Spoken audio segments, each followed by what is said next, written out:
Hello everyone, welcome back to my channel. In this video, we'll be learning how to analyze sequential circuits.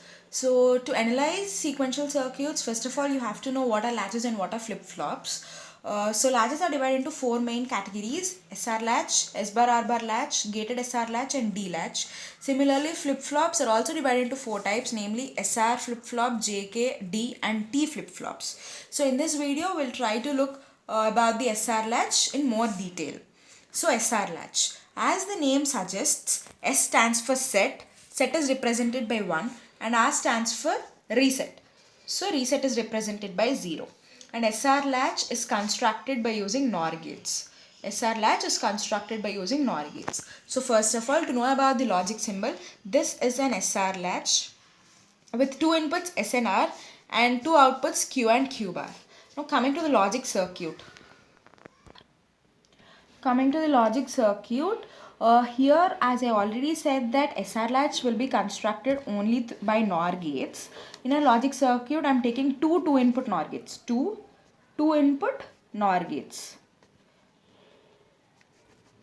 So the first gate I am numbering it as 1 and the second as 2. So as it is two input, the first input to the first gate is R and the first input to the the second input to the second gate is S. Then what about the second input to R, second input to the first NOT gate and first input to the second NOT gate? How do we take it? The output of the first NOT gate is represented as Q and the output of the second NOT gate is represented as Q bar. So the first input to the first NOR gate is R. The second input to the second NOR gate is S. Then what about the other inputs of 1 and 2 NOR gates? The output of the first NOR gate is Q. The output of the second NOR gate is Q bar. And this Q bar is given as the second input of the first NOR gate. Similarly, this Q is given as the first input of the second NOR gate. I hope it is clear. So this mechanism which we use here is called as cross coupling.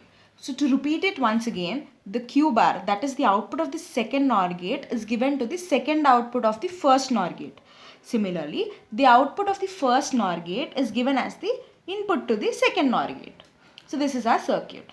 Now, usually for any two input gates, we'll be following this combination 0 0 0 1 1 0 and 1 1. But here in this SR latch, following this combination might result in wrong results. So what are we gonna